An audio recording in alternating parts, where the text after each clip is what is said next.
Mes chers frères, mes chères sœurs, on vous souhaite à tous et à toutes la bienvenue. Et puis, en ces quelques minutes qu'on va passer ensemble, bi'idhnillah, on va parler de la crainte et de l'espoir. Le croyant, il doit vivre avec la crainte d'Allah et l'espoir en Allah subhanahu wa ta'ala. C'est-à-dire quoi? La crainte du châtiment et l'espoir de la miséricorde. L'espoir d'entrer au paradis. Et lorsqu'une personne a plus de crainte que d'espoir et que c'est un total déséquilibre, la personne elle peut se retrouver dans le désespoir. C'est-à-dire quoi? C'est-à-dire que si une personne elle adore Allah qu'avec la peur d'Allah et qu'elle n'a pas du tout espoir en Allah, elle va se retrouver à désespérer de la miséricorde d'Allah. Et si la personne adore Allah subhanahu wa ta'ala qu'avec de l'espoir, l'espoir qu'Allah lui pardonne, l'espoir qu'il aille au paradis, mais sans avoir peur d'Allah, ben il va faire beaucoup de péchés. C'est pour ça que le croyant, lui, doit vivre avec la crainte d'Allah et l'espoir. Le croyant, de son vivant, il adore Allah avec amour, parce qu'on aime Allah, avec espoir, on espère qu'il nous accorde son paradis, sa clémence, son pardon, n'est-ce pas? Et on le craint, on craint son châtiment. La crainte d'Allah subhanahu wa ta'ala, elle va nous pousser à faire des bonnes actions et elle va nous aider à nous écarter des péchés. Quand tu as peur d'Allah, eh ben, tu t'éloignes plus facilement des péchés et tu fais des bonnes actions. Et l'espoir pousse la personne au repentir, à demander pardon à Allah subhanahu wa ta'ala, à penser du bien d'Allah, avoir husn dhann billah. Et ça fait partie du bon comportement qu'on doit avoir nous en tant que croyants. Ok? Mes chers frères et sœurs, je répète, on doit vivre avec la crainte d'Allah et l'espoir de sa miséricorde. Et écoutez bien s'il vous plaît, de notre vivant, quand on est en bonne santé, on a dit qu'on doit avoir la crainte et l'espoir. Mais quand tu es en bonne santé et que tu es vivant, il faut que ta crainte, elle dépasse ton espoir. Ok? Et au moment où tu es sur ton lit de mort, dans une maladie qui est très grave, à ce moment-là, il faut plus d'espoir que de crainte. Pour ne pas mourir en ayant quoi? Une mauvaise opinion d'Allah subhanahu wa ta'ala. Parce que c'est ce que le diable veut du croyant au moment de sa mort, qu'il pense du mal de son Seigneur Azza wa Jal. Ok? Très bien. Mes chers frères et sœurs, on va commencer d'abord, dans un premier temps, par vous parler de la crainte d'Allah subhanahu wa ta'ala, le fait d'avoir peur d'Allah. C'est vrai que quand on entend avoir peur d'Allah, ben, quelqu'un qui ne connaît pas l'islam, il peut se dire quoi? Oh là là, c'est une religion qui aborde les musulmans que par la peur. Non. On a besoin de la crainte d'Allah parce que ça va nous aider à nous écarter des péchés. Et on a besoin de l'espoir. Pourquoi? Pour nous repentir et penser du bien d'Allah subhanahu wa ta'ala. Donc, nous sommes équilibrés, on a besoin des deux. Et on va commencer dans un premier temps par vous parler des textes et des histoires qui parlent de la peur, puis après on va finir par l'espoir, Inch'Allah. Al-Fudayl ibn Iyad. Al-Fudayl ibn Iyad, rahimahullah, il a dit Man khaf Allah, dallahu al-khawf ala kulli khayr. Il a dit quiconque craint Allah, la crainte d'Allah va le guider vers tout bien.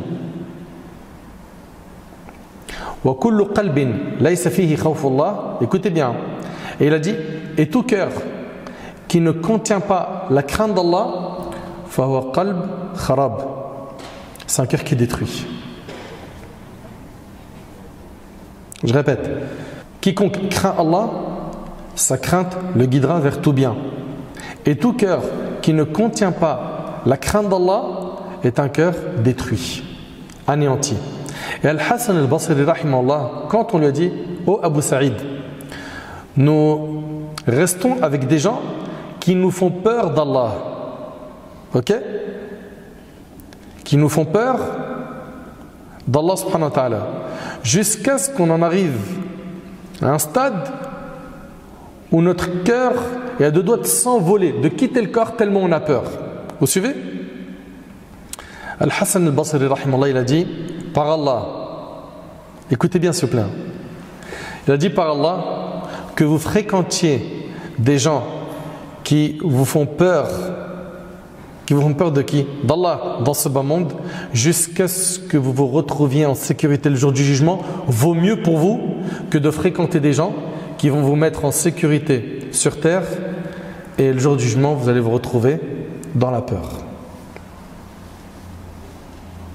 Subhanallah. Et dans un hadith rapporté par Ibn Hibban, le prophète sallallahu alayhi wa sallam a dit, Allah a dit. Donc c'est un hadith qudsi. Allah subhanahu wa ta'ala dit, je jure par ma puissance. Est-ce que des gens réalisent que là c'est Allah qui jure? Allah subhanahu wa ta'ala il a dit, je jure par ma puissance, je ne vais pas rassembler pour mon serviteur de peur et de sécurité. Ça veut dire quoi? Ça veut dire qu'Allah subhanahu wa ta'ala il ne réunira pas dans le cœur de son serviteur de peur et de sécurité. S'il a peur de moi dans la vie d'ici-bas, je le mettrai en sécurité le jour du jugement. Vous entendez? S'il a peur de moi dans la vie d'ici-bas, je le mettrai en sécurité le jour du jugement. Et regardez, et s'il se sent en sécurité vis-à-vis de moi dans la vie d'ici-bas, je vais l'effrayer dans l'au-delà. Et le hadith il est rapporté par Ibn Hibban.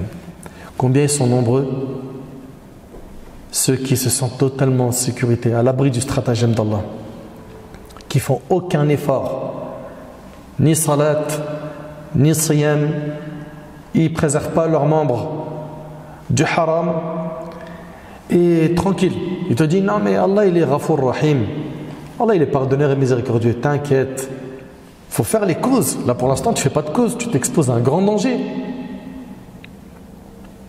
Et le grand souci c'est quoi?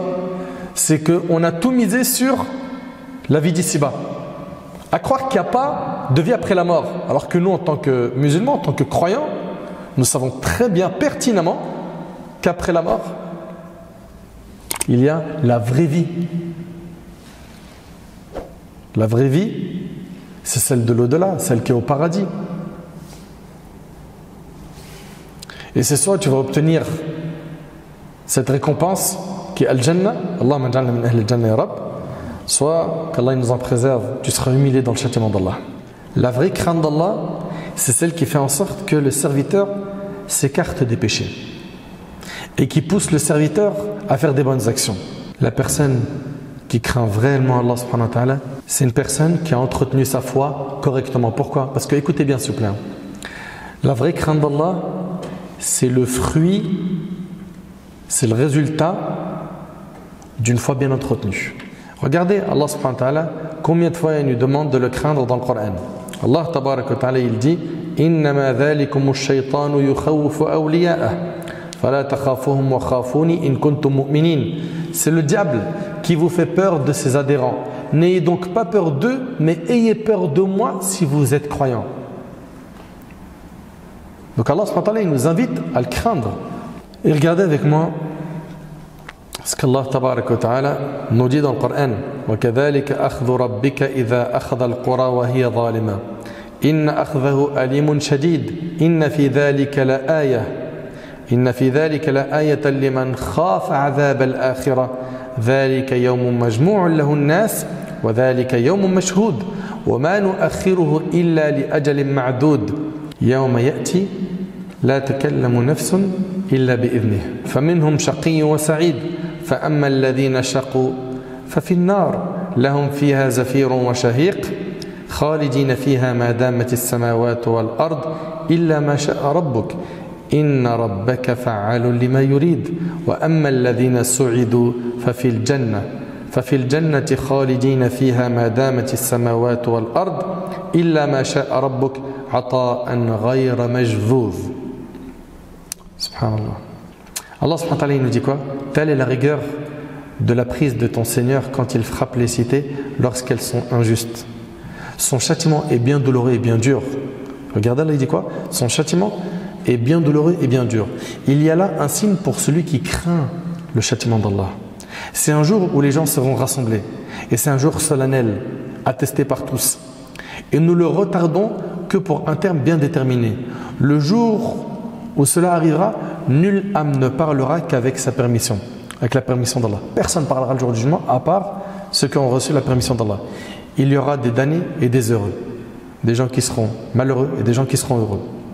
Ceux qui seront damnés seront dans le feu où ils ont des soupirs et des sanglots pour y demeurer éternellement tant que dureront les cieux et la terre, à moins que ton Seigneur décide autrement, car ton Seigneur fait absolument tout ce qu'il veut. Et quant aux bienheureux, ils seront au paradis pour y demeurer éternellement tant que dureront les cieux et la terre, à moins que ton Seigneur n'en décide autrement. C'est là un don qui n'est jamais interrompu. Mes frères, mes sœurs, craindre Allah comme il le faut, c'est faire les causes pour avoir le paradis. Pour avoir le paradis. Allah tabaraka wa ta'ala, il dit en parlant des savants, regardez ce qu'il dit Azza wa Jal. Innama yakhsha Allah min ibadihi al-ulama. Parmi ses serviteurs, seuls les savants craignent Allah. Pourquoi? Pourquoi Allah il a dit seuls les savants craignent Allah? Parce que les savants, ils étudient la religion et en étudiant, tu apprends de plus en plus à connaître ton Seigneur. Et quand on apprend à connaître Allah subhanahu wa ta'ala comme il faut, la suite logique c'est quoi? C'est qu'on l'adore comme il le faut, sérieusement. Allah Azza wa Jalla nous dit Inna ladhina yakhshawna rabbahum bil ghaib lahum maghfiratun wa ajrun kabir. Ceux qui redoutent leur Seigneur, bien qu'ils ne l'aient jamais vu, auront un pardon et une grande récompense. Allah Azza wa Jalla nous dit Wa uzlifatil jannatu lil muttaqina ghayra ba'id. Hadha ma tu'aduna li kulli awwabin hafiz man khashiya ar-rahmana bil ghaib. وجاء بقلب منيب ادخلوها بسلام ذلك يوم الخلود لهم ما يشاءون فيها ولدينا مزيد. Le paradis sera rapproché à proximité des pieux, nous dit Allah. Voilà ce qui vous a été promis, ainsi qu'à tout homme plein de repentir et respectueux des prescriptions divines, qui redoute le tout miséricordieux bien qu'il ne le voit pas, et qui vient vers lui avec un cœur porté à l'obéissance. Le pieux, c'est celui qui craint Allah alors qu'il ne le voit pas et qui va vers Allah avec un cœur porté à l'obéissance. Entrez-y en toute sécurité, voilà le jour de l'éternité. Il y aura là pour eux tout ce qu'ils voudront, ou ça au paradis. Et auprès de nous, il y a davantage encore. Abu Sa'id al-Khudri, radiyallahu anhu, il rapporte un hadith où on voit que le fait de craindre Allah subhanahu wa ta'ala, ça fait gagner beaucoup. Écoutez ce hadith attentivement, barakallahu fikum. Le prophète sallam il raconte un homme parmi ceux qui étaient avant vous. Allah lui avait donné des biens matériels et des enfants. Lorsqu'il fut à l'agonie, ça y est, il est à deux doigts de mourir, il a dit à ses fils, quel père étais-je pour vous? Le meilleur que puisse être un père, dirent-ils. Ce père n'a amassé auprès d'Allah aucun bien. C'est quelqu'un qui n'a pas fait de bien. D'accord? On voit ici, dans le hadith, ce père n'a amassé auprès d'Allah aucun bien. Il n'a pas fait de bien. Et regardez ici, qu'est-ce que nous dit alayhi salatu wassalam. Le prophète sallam il nous dit que cet homme a dit, et si Allah obtint la capacité sur lui, il le châtiera. Il a dit à ses enfants, quand je serai mort, brûlez-moi. Lorsque je serai devenu comme du charbon, réduisez-moi en poussière, puis lorsqu'il y aura un jour venteux, où il y aura du vent, éparpillez-moi dans la mer. Ok? Donc, après ma mort, brûlez-moi et prenez mes cendres et éparpillez-les. Hein? Dans la mer, ils prirent leur engagement, ils firent ainsi, puis éparpillèrent ces cendres un jour de vent. Allah subhanahu wa ta'ala lui a dit, kun, sois. Et voilà qu'il est ressuscité et il est debout devant Allah. Et on est d'accord que Allah tabaraka wa ta'ala, il est capable de tout, n'est-ce pas? Allah lui a dit, mon serviteur, qu'est-ce qui t'a poussé à faire ce que tu as fait? Pourquoi est-ce que tu as demandé à tes enfants de te brûler, d'éparpiller tes cendres? Pourquoi? Vous savez qu'est-ce qu'il a dit? Il a dit à Allah, ce qui m'a poussé à faire ça, c'est la crainte que j'ai envers toi. Vous entendez? Allahu Akbar. Puis à ce moment-là, Allah tabaraka wa ta'ala lui a fait miséricorde et il a été accueilli dans son pardon. Et le hadith il est rapporté par Bukhari Muslim. Subhanallah, c'est impressionnant. Maintenant, il faut comprendre une chose. C'est que beaucoup de gens, malheureusement, n'ont pas peur d'Allah. Il se dit, de toute façon, regarde, on est jeunes, laisse-nous on fait nos kiffs. Ok, de toute façon, on a vu les grands du quartier, on a vu les gens comment ils font sur les réseaux sociaux, etc., etc. Nous, on veut faire comme eux. Je sais que ce que je fais, c'est pas bien, mais tranquille, on a le temps. Un jour, Inch'Allah, je serai pieux, je serai bien. Et ces gens-là, malheureusement, ils n'ont pas craint Allah comme il le faut. Allah, tabarak wa ta'ala, il dit Afa aminu makarallah, fala ya'manu makarallah illa al-qawmul khasirun. Sont-ils à l'abri du stratagème d'Allah? Seuls les gens perdus se sentent à l'abri du stratagème d'Allah. Mon frère, ma soeur, ne sois jamais à l'abri du stratagème d'Allah. Et rappelez-vous que les cœurs des humains sont entre les deux doigts du miséricordieux. Il les fait changer d'état quand il le veut. Et dans le hadith de Tirmidhi, hadith Anas, radiallahu anhu, le prophète sallam disait fréquemment: ô toi qui fais tourner les cœurs, affermis mon cœur sur ta religion. Il faisait dua tout le temps de rester sur ce chemin, le chemin du dîn. Et il y en a, ils pensent c'est un acquis. Aujourd'hui je prie, ça y est, ça ne bouge pas. Je vais rester sur le chemin de la piété jusqu'à ma mort. Anas, il a dit: ô messager d'Allah, nous avons cru en toi et en ceux avec quoi tu es venu. As-tu peur pour nous? Et le prophète sallam a dit: oui, certes, les cœurs sont entre deux doigts parmi les doigts d'Allah. Il les fait tourner comme il le veut. Comprenez que craindre Allah, c'est nécessaire et il ne faut jamais être à l'abri du stratagème d'Allah. Pourquoi? Parce que tu peux faire des bonnes actions à un certain moment, ok? Puis après, malheureusement, tu prends le chemin des gens de l'égarement, des gens de l'enfer, et tu te retrouves à avoir la pire des fins. Et subhanallah, sachez une chose, c'est que le plus important dans notre vie, c'est notre fin. Ta fin, c'est le résultat de tous les calculs que tu as fait dans ta vie.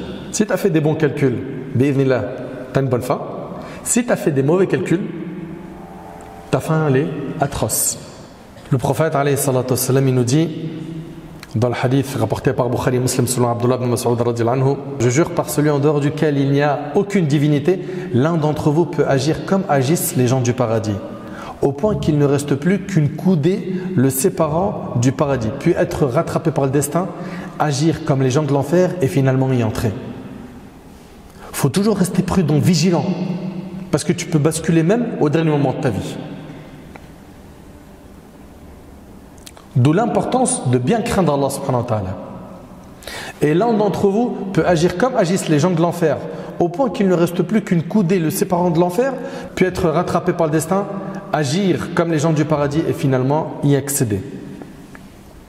Et le prophète alayhi salatu wassalam a dit: les actions ne valent que par leur fin. Vous entendez?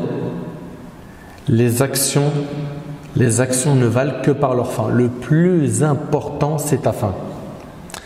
Et comme l'a dit Ibn Kathir rahimahullah, toute personne qui vit sur une chose mourra sur cette chose. Tu vis sur l'obéissance d'Allah, tu t'accroches à ta religion, tu tiens ton dîn fermement, bi'idhnillah, tu vas mourir sur ce chemin. Et toute personne qui meurt sur une chose sera ressuscitée sur cette dernière.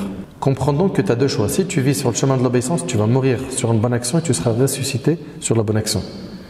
Ou bien, tu vas vivre sur le péché, tu vas mourir sur le péché et tu vas être ressuscité sur le péché. C'est chaud. Il y avait un homme, subhanallah, c'était un mu'adhin. Il faisait l'adhan à la mosquée. Il a demandé à ses enfants, alors qu'il était vraiment très malade, il était mourant, il leur a dit: accompagnez-moi à la mosquée, je vais faire l'adhan. Aidez-moi à faire les ablutions. Il a dit: j'ai envie de faire le adhan, j'ai envie de rentrer à la mosquée, prier à la mosquée. Et subhanallah, il n'a pas réussi. Ok? Il n'a pas trouvé la force qui lui permet d'aller à la mosquée. Alors il a dit à ses enfants: je veux au moins faire l'adhan pour la prière que je vais prier à la maison. Ok? Et donc il a fait l'adhan et Au moment où il arrive à la fin, Allahu Akbar, la ilaha illallah, il est tombé sur son lit et il est mort. Je ne sais pas si vous arrivez à réaliser sa fin. C'est des personnes qui ont été constantes dans faire le khayr, dans le fait de faire le bien. Et comme récompense, ils ont eu une bonne fin. Et d'autres personnes, maliyadu billah, ils sont morts les pires des morts. Il y a des histoires, j'en ai à l'appel. À l'appel. Enfin, j'aimerais que vous compreniez que il faut faire le nécessaire pour bien craindre Allah.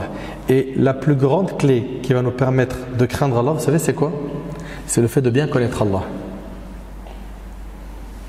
Parce que plus tu vas le connaître, plus tu vas avoir de la pudeur de lui désobéir. Le prophète alayhi salatu wassalam, il a dit Ana a'lamukum billah wa ashaddukum lahu khashya. Le prophète il a dit je suis celui qui connaît le plus Allah parmi vous. Et je suis celui qui le craint le plus parmi vous. Le fait que notre bien-aimé alayhi salatu wassalam connaissait le plus Allah a fait qu'il était le plus pieux. Donc comprenez que la première clé, c'est quoi? C'est la connaissance d'Allah. Et quand on voit aujourd'hui que nos frères et nos sœurs, ils se limitent à écouter dans le meilleur des mondes quelques rappels sur YouTube ou sur TikTok, 3 minutes, 2 minutes, 1 minute, ou des petits reels sur Instagram, et qu'il te dit « Ouais, alhamdoulilah, j'écoute des rappels pour apprendre la religion. » Mais arrête, dis pas n'importe quoi. C'est bien pour augmenter sa foi, c'est bien pour te booster un peu l'iman. Mais si tu veux apprendre la religion, ça passe par un cursus, par des études religieuses, et ça va prendre du temps. Et subhanallah, ce qui est très étonnant, c'est que beaucoup de nos frères et de nos sœurs, quand on leur dit « Allez, engage-toi, fais un cursus ici de 6 ans pour apprendre l'arabe et la religion. » 6 ans, on va dire c'est le minimum par exemple dans notre institut. C'est le minimum. Ok? Tu vois, 6 ans. Ah, bzef. Et tu vois que cette personne, il a fait un master. Il est doctorant. C'est un architecte. C'est-à-dire derrière toi, tu as fait des années d'études. Mais quand il s'agit de bloquer une demi-journée par semaine sur ce nombre d'années que je viens d'évoquer, ça commence à faire beaucoup pour toi. Regardez, quand on est avec des amis, on se voit pour manger, ok, ou pour regarder un match, ou pour jouer au foot, ok, ou pour faire une sortie ensemble. Les 5-6 heures, on les sent même pas. Waouh, c'est passé trop vite, subhanallah. On va déjà se quitter. On se revoit quand? C'est vrai ou pas? Mais quand il s'agit de bloquer 3 heures par semaine pour apprendre la religion, c'est la fin du monde. Pourquoi? Parce que l'ego n'aime pas l'effort. Nafs, elle aime la paresse. Il faut impérativement apprendre la religion. Parce qu'en apprenant la religion, bien comme il faut, en l'étudiant, j'insiste sur le fait d'étudier, c'est-à-dire un cursus avec un prof, avec un cheikh, ok, dans un institut, à la mosquée, c'est impératif, vous devez chercher ça, vous débrouiller, dabbarorasku. Ça doit être un souci majeur dans votre vie. Subhanallah, regardez ici. Ce hadith, moi ce hadith-là, vraiment, il m'a impressionné. Il est rapporté par Bukhari et Muslim selon Anas. Le prophète, il a dit un hadith que la plupart d'entre vous, vous le connaissez par cœur. Vous écoutez? Il a dit La ta'lamuna ma a'lam, la dhahiktum qalila, wa la bakaytum kathira. N'est-ce pas? Si vous saviez ce que je sais, hein, continuez. Voilà, vous pleurez beaucoup et vous ririez peu. Le prophète, il a vu le paradis, il a vu l'enfer. Okay, il a vu les châtiments, etc. Donc il a dit, si vous saviez ce que je sais, vous ririez peu et vous pleurez beaucoup. Très bien. Est-ce que vous pouvez me dire, s'il vous plaît, là, la phrase du prophète que vous avez entendue là, elle a duré combien de secondes? Même pas 10 secondes, on est d'accord? Très bien. Anas radhiyallahu anhu, il dit Faghatta ashabu rasulillahi sallallahu alayhi wa sallam wujuhahum wa lahum khanin ay lahum buka bi sawtin khafit. Anas radhiyallahu anhu, il dit que les compagnons, ils ont caché leur visage et ils se sont mis à pleurer. Moi, j'ai ici une question à vous poser. Est-ce qu'ils ont entendu un rappel d'une heure, une khutba puissante de 20 minutes pour faire couler les larmes? Non. C'est une phrase. Comment est-ce qu'ils ont atteint cette sensibilité du cœur? Par quoi? Par le fait qu'ils ont entretenu leur cœur, par le fait qu'ils apprenaient le dîn, parce qu'ils connaissaient Allah. Quand tu connais Allah, le plus petit rappel, yu'athir fik, il va te toucher. Al-Fudayl ibn Iyad, rahimahullah, il faisait partie de nos plus prédécesseurs. Quand on évoquait Allah devant lui, il n'arrivait pas à retenir ses larmes. Et pour arriver à ce stade, il faut apprendre, étudier, jusqu'à ce que le cœur, tu le laves. Le cœur, c'est comme un vêtement. Tu as vu, quand le vêtement il est hyper sale, parfois il passe à la machine, il ressort, il reste encore des traces. Il lui faut 2, 3, 4, 5 lavages. Nos cœurs, ils sont tellement sales de péché, il leur faut un paquet de lavages pour pouvoir arriver à quoi? À cette sensibilité qu'avaient les compagnons. Radiyallahu ta'ala anhum. Subhanallah, le prophète alayhi salatu wassalam, dans un hadith, il est rapporté par l'imam al-Bukhari, il a dit: Wallahi la adri wa ana rasulullah ma yuf'alu bi. Allahu akbar. Allahu akbar. Il a dit par Allah, je ne sais pas, alors que je suis le messager d'Allah, ce qu'il adviendra de moi. Il a peur d'Allah. C'est le meilleur des hommes et il a peur d'Allah. Et aujourd'hui, tu vois comment ils sont à l'abri du stratagème d'Allah. Adi. Parce qu'il fait un tout petit peu de bien, il dit: ça va. Bzaf, ce que tu demandes, il n'y a rien. Tranquille. Ah, vas-y, t'es dans l'abus, tout le monde fait ça. Il n'y a rien. Allô, la crainte d'Allah. Et d'ailleurs, avant notre bien-aimé Muhammad alayhi salatu wassalam, les anges qui ne désobéissent jamais à Allah, eux-mêmes, ils ont exprimé leur crainte d'Allah tabaraka wa ta'ala. Allah ta'ala dit: وَيُسَبِّحُ الرَّعْدُ بِحَمْدِهِ وَالْمَلَائِكَةُ مِنْ خِيفَتِهِ. Le tonnerre le glorifie par sa louange et aussi les anges sous l'effet de sa crainte. Et j'arrive pas à comprendre comment subhanallah, les prophètes ont peur d'Allah, les pieux prédécesseurs, ils ont eu peur d'Allah, c'était les meilleurs hommes, et aujourd'hui avec des miettes de bonne action, on se sent en sécurité. Rappelez-vous tout à l'heure le hadith où Allah subhanahu wa ta'ala, il a dit qu'il ne réunit pas dans le cœur du serviteur de peur et de sécurité. Si tu as peur de lui sur terre, il te mettra en sécurité le jour du jugement. Et si tu es en sécurité sur terre, il te fera peur le jour du jugement. Omar ibn al-Khattab radiyallahu anhu. Abdullah ibn Abbas, et ça c'est rapporté par l'imam al-Bukhari. Ibn Abbas, il va voir Omar ibn al-Khattab et il lui annonce des bonnes nouvelles. Donc Omar, il est mourant, écoutez bien. Omar radiyallahu anhu, il est mourant et Abdullah ibn Abbas, il vient lui annoncer des bonnes nouvelles. Et ça, c'est ce qui est dicté dans la sunna. C'est quand quelqu'un il est dans l'agonie, tu viens, tu lui augmentes l'espoir dans son cœur pour qu'il ne rencontre pas Allah avec su'adh-dhann billah, le fait de penser du mal d'Allah. Ok? Donc ici, Ibn Abbas, il va voir Omar, mais Omar ibn Khattab radiyallahu anhu, mais c'est quelqu'un d'exceptionnel. C'est vrai ou c'est pas vrai? Et Ibn Abbas, il lui fait des éloges. Il lui dit: tu as été le compagnon du messager d'Allah. Et il est mort en étant satisfait de toi. Après cela, tu as été l'un des proches d'Abu Bakr, tu étais son ami. Il est mort en étant satisfait de toi. Puis après cela, les compagnons, radiyallahu anhum, ils ont été satisfaits de toi. C'est quelqu'un d'exceptionnel, Omar. Et regardez, Omar radiyallahu anhu, il dit quoi? Il dit: par Allah, si je possédais la contenance de la terre comme or.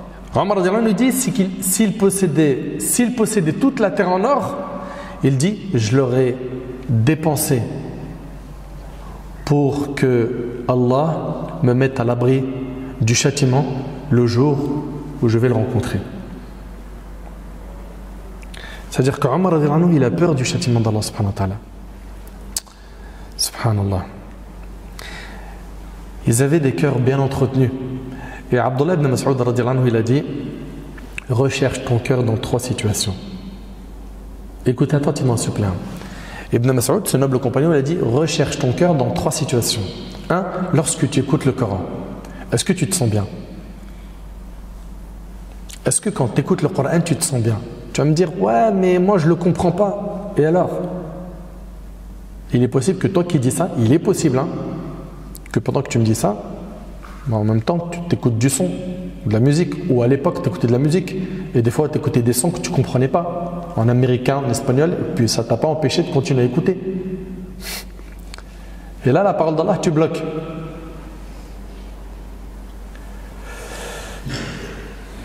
Qu'est-ce que c'est triste de voir aujourd'hui qu'on écoute de moins en moins le Coran, qu'on le lit de moins en moins, et qu'on va aller écouter les nouveaux clips, ok? Ou dans le meilleur des mondes, certains ils vont écouter quoi? Des anachid. Tu te dis, moi j'écoute des chants religieux, ok? Mais t'as pas remarqué que tu as remplacé le Coran par les chants religieux? Tu n'écoutes plus de Coran. Tu es tombé dans un piège satanique. C'est terrible. Et comment ça se fait que certains, quand ils écoutent le Coran, subhanallah, leur cœur se crispe. Ils veulent tout faire pour esquiver cette assemblée, ou éteindre le poste, ou baisser le son. Et si c'est une chaîne télévisée, on change la chaîne. Et les prétextes, il y en a. Attends, excuse-moi juste, les infos, vite fait. Les infos. Puis quand tu regardes les infos. Et puis voilà, des prétextes. Normalement, quand tu écoutes le Coran, ton cœur il vole de joie. Tu es trop content, tu es bien, tu es apaisé. Ala bi dhikrillah tatma'innul qulub. Allah subhanahu wa ta'ala dit, n'est-ce pas, avec le rappel d'Allah, que les cœurs s'apaisent. Donc, Ibn Mas'ud dit, recherche ton cœur dans 3 situations. 1. Lorsque tu écoutes le Coran. 2. Lorsque tu es dans les assemblées de rappel d'Allah. Les endroits où on parle d'Allah. Comment tu te sens? Bien? Alhamdulillah. Mal? Ton cœur il a des problèmes. Et ensuite il a dit 3. Et lorsque tu es seul. Ton cœur il est comment? Quand tu es tout seul, tu as ton smartphone. Ok? Tu es seul. Tu ouvres quelle application pour regarder quoi? Soyez francs. Certains, ils vont regarder des rappels. Certains, ils vont envoyer des messages, ok, à leurs amis, à la famille. Certains, ils vont perdre beaucoup de temps. Certains, ils vont regarder du haram, ils vont écouter du haram. Et sans compter qu'aujourd'hui, avec les nouvelles applications, les gens, ils ont créé des addictions folles. Toute la journée, il est en train de faire ça. Toute la journée. Et puis, je dis non, mais de toute façon, ça va, c'est des vidéos courtes, c'est qu'1 minute. Ouais, mais en faisant ça, t'as pas. Regarde combien de temps t'es resté. Oh, 45 minutes. Et à regarder quoi? Qu'est-ce qui attire les gens? Malheureusement, soit c'est des futilités, soit c'est des péchés. Illa man rahimallah, sauf ceux à qui Allah a fait miséricorde. Allez, tiens, un live sur TikTok, allez hop. Faut avoir une vie vraiment éclatée, ennuyeuse. Vraiment. Non, mais c'est vrai ou pas? Faut vraiment avoir une vie totalement éclatée pour garder la vie des autres. Occupe-toi de ta vie. Non, parce que ouais, lui c'est un influenceur, il est trop. Ah, elle, l'influenceuse, elle là, waouh, comment elle est suivie. Ouais, et elle fait quoi?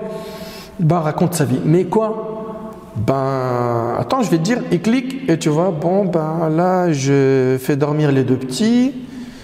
Puis ben maintenant, je crois, je vais aller boire du thé. Et toi? Tu es un auditeur de cette personne. Vous êtes en train de tuer la chose la plus importante de votre vie, c'est votre temps.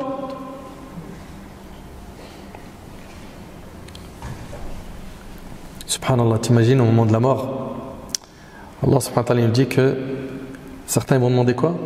Laoula akhartani ila ajalin qarib. Ya Allah, si tu pouvais m'accorder un délai, donne-moi un délai, prends pas mon âme maintenant. Pourquoi? Fa as-saddaq, wa akum minas salihin, afin que je fasse l'aumône et que je fasse partie des gens pieux.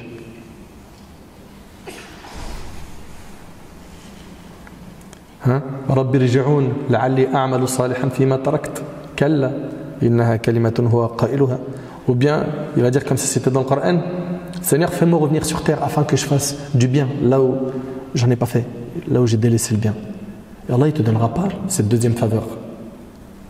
Donc profite, mets le paquet pendant que tu vois des gens qui sont en train de tuer leur vie à regarder des lives TikTok, des lives Instagram qui servent à rien, d'essayer de monter dans les lives. Tout ça pourquoi à la fin? Quand tu creuses, c'est soit pour un amour de reconnaissance, j'aimerais bien exister moi aussi, avoir mon nom qui brille sur le net.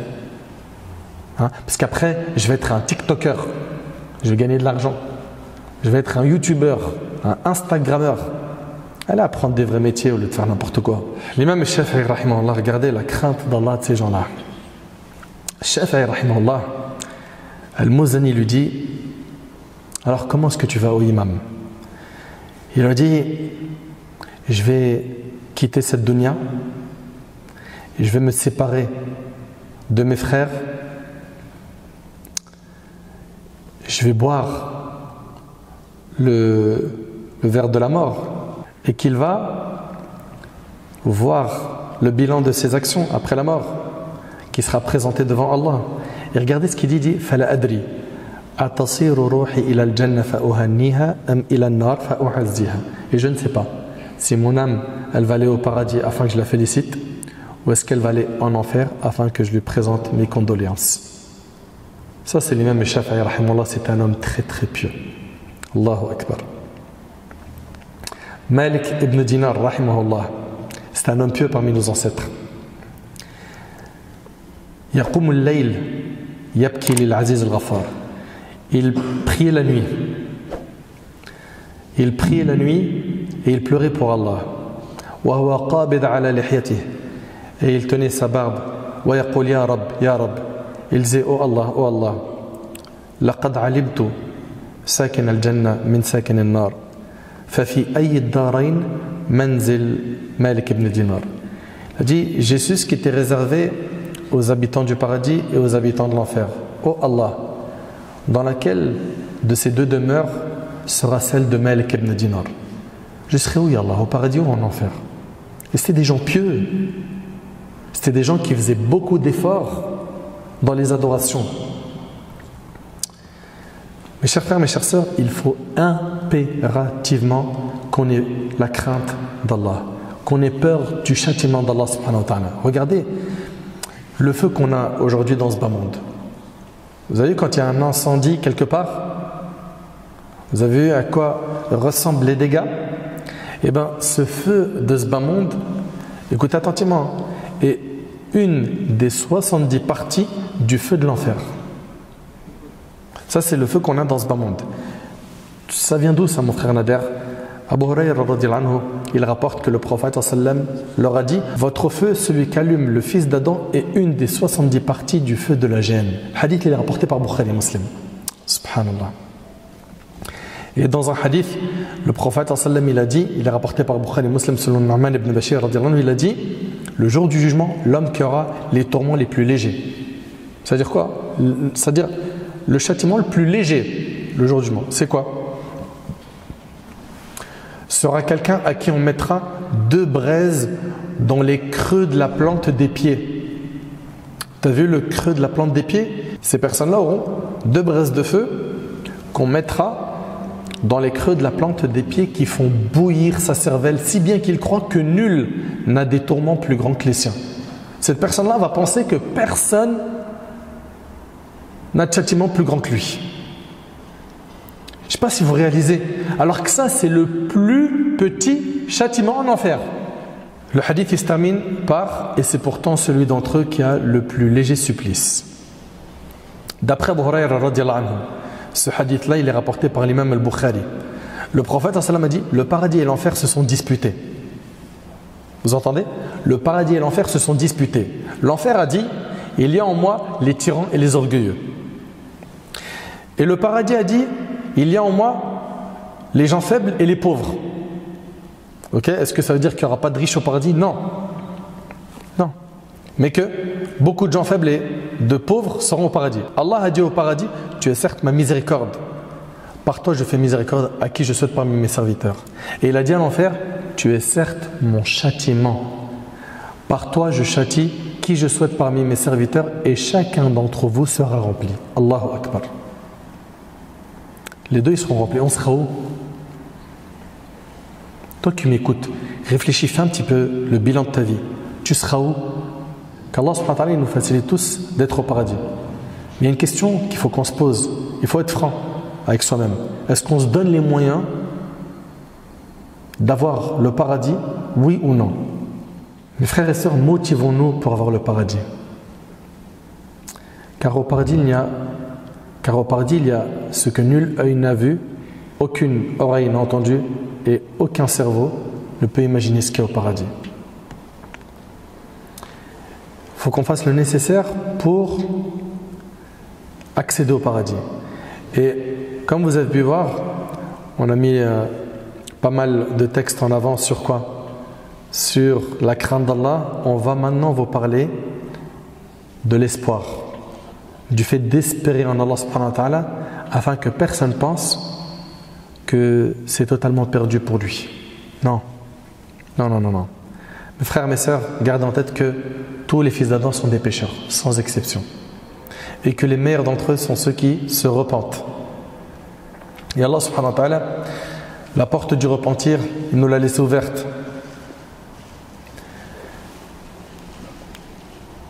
Donc, comprends que tu dois avoir espoir en Allah. Mais attention, un espoir sans agir, sans faire des bonnes actions, c'est pas du tout ce qui est demandé. On vous a dit depuis le début qu'il faut craindre Allah et il faut avoir espoir en Allah. Ok? Quelqu'un qui craint réellement Allah, c'est quelqu'un qui va s'écarter des péchés, vous vous rappelez? Qui va faire les bonnes actions. Quelqu'un qui va espérer en Allah, il va faire quoi?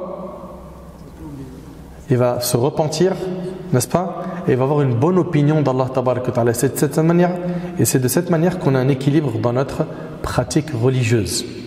Gardez en tête que nous sommes des humains, on n'est pas des anges, on n'est pas infaillibles, ok? Et qu'il est possible qu'une personne, elle faiblit, elle trébuche et qu'elle se retrouve à avoir en dessous des pieds les épines des péchés. Enlève cette épine et avance. Enlève cette épine et avance. La garde pas sous ton pied. Ok? Il y a des gens, à l'époque de Hassan al-Basri, ça lui a été rapporté, ils n'agissaient pas, ils ne faisaient pas de bonne action. Ok? Ils ne faisaient pas de bonne action et en même temps, ils misaient tout sur quoi? Sur l'espoir de la miséricorde d'Allah. قالوا نحن نحسن الظن بالله. Ils ont dit, non, on a espoir en Allah. Ok? Et Hassan al-Basri il a dit كذبوا, c'est des menteurs. لو أحسنوا الظن لأحسنوا العمل. Si vraiment ils avaient espoir en Allah, ils auraient fait le nécessaire pour faire des bonnes actions. Donc cette histoire de dire moi j'ai espoir qu'Allah me pardonne, t'inquiète, j'ai alhamdoulilah cette qualité d'avoir espoir en la miséricorde, etc. Mais de l'autre côté il fait rien pour se sauver de l'enfer, il s'expose à un grand danger. Sache mon frère que peu importe les péchés que tu as fait, la porte du repentir, tant que tu es en vie, tant que tu n'es pas encore arrivé à l'agonie, tu peux effacer tout ça et remplacer ça par des bonnes actions. Et ne remets jamais une bonne action à plus tard. C'est la maladie des gens aujourd'hui, la procrastination. T'inquiète, plus tard. Ok, c'est vrai, pas maintenant. C'est vrai ou pas? Et on repousse les bonnes actions jusqu'à ce que parfois c'est trop tard. La personne est partie sans se repentir. Et je le répète, quoi que tu aies fait comme péché, sache que la porte du repentir elle est ouverte. Allah tabarak wa ta'ala dit قل يا عبادي الذين أسرفوا على أنفسهم لا تقنطوا من رحمة الله إن الله يغفر الذنوب جميعا إنه هو الغفور الرحيم.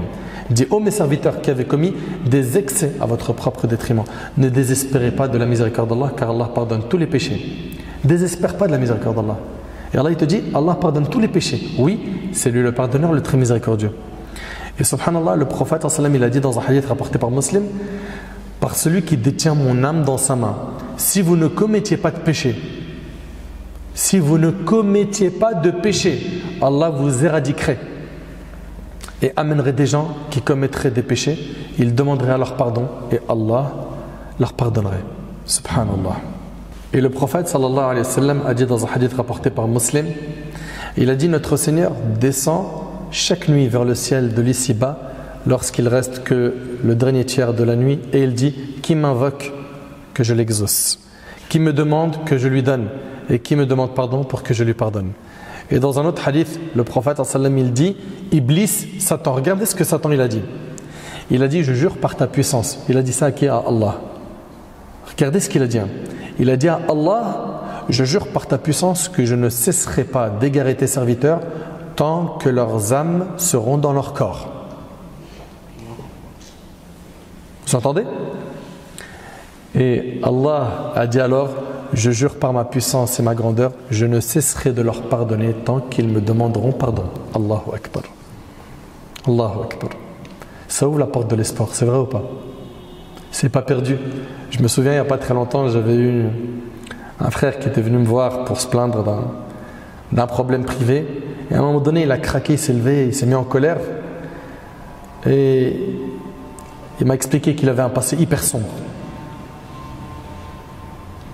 Et il m'a dit des choses que j'ai pas envie de répéter. Et tout de suite, je lui dis: ouais, et c'est quoi le message que tu veux me véhiculer là? Que tes péchés ils sont plus grands que la miséricorde d'Allah? C'est ça que tu veux me dire? Je dis: quoi que tu as fait comme péché? Si tu te repens à Allah sincèrement, Allah il te pardonnera. Et regardez ce hadith-là, il ouvre la porte de l'espoir dans le cœur. C'est le hadith de Anas qui est rapporté par Tirmidhi. Le prophète sallallahu alayhi wa sallam il dit qu'Allah tabaraka wa ta'ala a dit: écoutez bien, ô fils d'Adam, tant que tu m'invoques et que tu espères en moi, je t'absoudrai ce qui s'est produit de toi sans me soucier du nombre de tes péchés.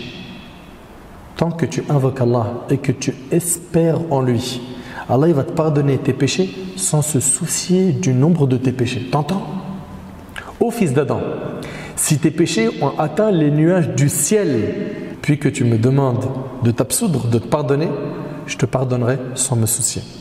Ô fils d'Adam, si tu viens à ma rencontre avec la contenance de la terre comme péché, et tu me rencontres sans rien m'associer, je t'apporterai sa contenance en absolution. La contenance de la terre comme absolution. Subhanallah.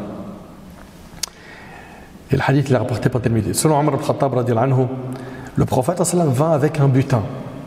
Voilà tout à coup l'une des prisonnières qui venait en toute hâte. Dès qu'elle trouva un bébé parmi les prisonniers, elle le serra contre sa poitrine et lui donna son sein à téter. Le prophète sallam a dit: verriez-vous cette femme jeter son enfant dans le feu? Qui parmi nous peut imaginer une maman jeter son nourrisson dans le feu? Personne, on est d'accord ou pas? Je répète la question: verriez-vous cette femme jeter son enfant dans le feu? Nous dîmes: non, par Allah. Il a dit alayhi salatu wassalam: Allah est certainement plus miséricordieux envers ses créatures que cette femme envers son enfant. Allahu Akbar. T'as vu la miséricorde qu'il y a dans le cœur de la maman envers son bébé? Mais ceux qui ont eu un nouveau-né, ils savent de quoi je parle. Quand la maman elle dort quasiment pas, au moindre bruit du bébé, hop, elle est déjà debout. La maman, elle a une quantité de miséricorde dans son cœur envers son bébé qui est impressionnante. Si tu sais donc que Allah tabaraka ta'ala est plus miséricordieux envers ses serviteurs que ne l'est une maman envers son nourrisson, qu'est-ce que tu attends pour diriger ton cœur vers Allah et regretter tes péchés? Qu'est-ce que tu attends pour demander à Allah tabaraka ta'ala d'améliorer ta situation? Toi qui as délaissé la salat ou qui prie d'une manière bancale, toi qui as mangé riba parce que tu voulais juste la raconter et dire aux gens: regarde, tu as eu la baraque, tu as vu le bolide, toi qui bois de l'alcool, fréquente des mauvaises personnes, consomme de la drogue ou vend de la drogue ou vend ce qui est illicite ou joue au paris sportif, toi qui commets la fornication, ne désespère pas de la miséricorde d'Allah, mais attention, donne-toi les moyens de gagner le pardon d'Allah. Retrousse tes manches et fais des efforts. Reviens vers Allah. Et peu importe le nombre de grands péchés que tu as fait, juste commence, fais quelques pas vers ton Seigneur et tu verras qu'Allah tabaraka wa ta'ala va t'ouvrir toutes les portes qui mènent à lui Azza wa Jal. Et comme vous le savez, le repentir sincère a des conditions. Premièrement, c'est de regretter sincèrement du cœur le péché qu'on a commis. Aussi, le fait de s'en détacher. Tu te détaches du péché. Ok? C'était une fréquentation illicite, c'était une fille avec qui tu faisais n'importe quoi, arrête, stop. Ma soeur, pareil. C'est valable pour toi. Que ce soit des péchés apparents ou des péchés cachés, ok, il faut faire le nécessaire pour fermer ce robinet. Aussi, être déterminé à ne plus jamais refaire ce péché ou ces péchés. Et puis, multiplier les bonnes actions. Le prophète nous enseignait que la bonne action efface la mauvaise, n'est-ce pas?